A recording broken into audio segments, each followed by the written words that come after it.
They were never meant to touch the earth.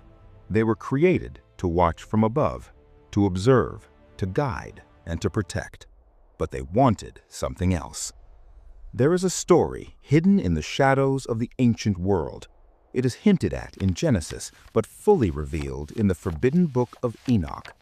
It tells the story of 200 celestial beings who looked down at humanity and made a pact that would almost destroy the human race.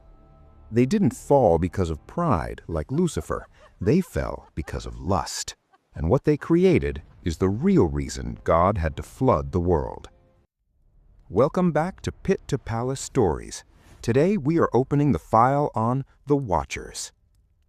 To understand this nightmare, we have to go back to the days of Jared, long before Noah built the ark.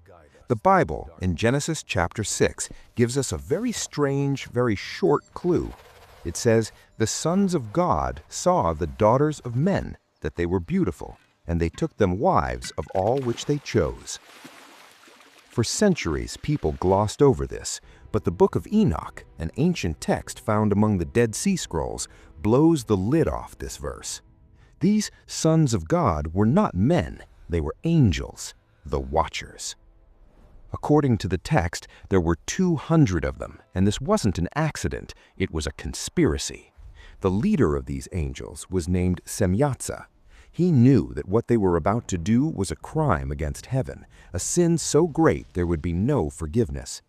The text records Semjaza saying to his soldiers, "I fear ye will not indeed agree to do this deed, and I alone shall have to pay the penalty of a great sin."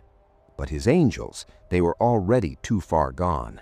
They stood on the summit of Mount Hermon, a mountain that still exists today on the border of Syria and Lebanon, and they swore an oath, a blood pact. They bound themselves with curses, agreeing that they would all descend together or not at all.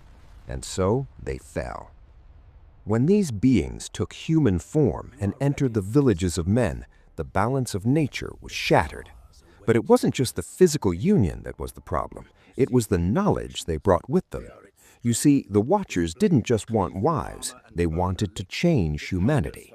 Another angel, named Azazel, began teaching men the secrets of war. He taught them how to forge swords and knives and shields. He showed them how to mine the earth for metal. Before this, violence was limited. After Azazel, the earth was filled with blood.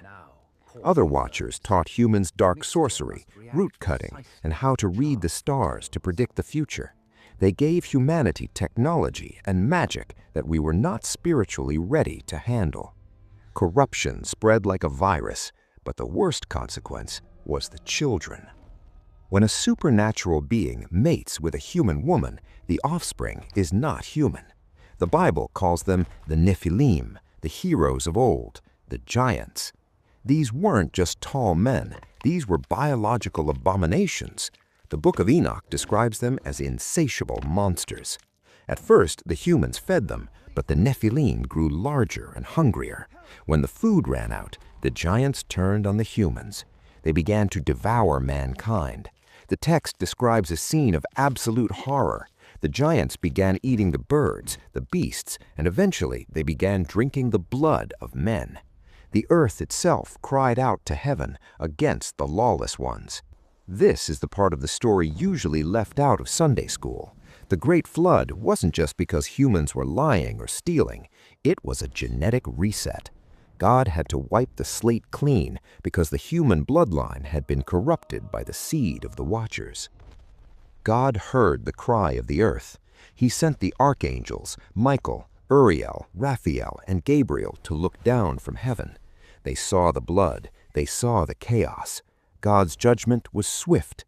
He did not just send the rain to wash away the giants. He had a specific punishment for the 200 Watchers.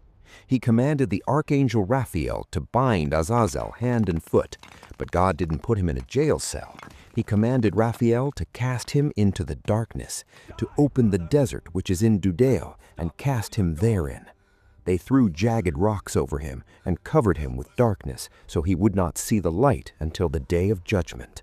And as for Semjaza and the others, they were forced to watch their giant children destroy each other in battle, and then They were bound in chains under the hills of the earth for 70 generations. The floodwaters came and washed away the Nephilim bodies, but spirits cannot be drowned. It is said that the disembodied spirits of these dead giants are what we now call demons, spirits looking for a body to inhabit because they lost their own. And the Watchers? According to the texts, they are still there, buried in the earth, waiting in the darkness for the final judgment. If you want to know more about the strange creatures mentioned in the Bible, you need to watch this video right here, where we uncover the truth about the mysterious creatures described in Revelation. I'm curious, do you think the Watchers are the reason for the ancient myths of gods coming down to earth? Let me know in the comments. Thanks for watching Pit to Palace Stories.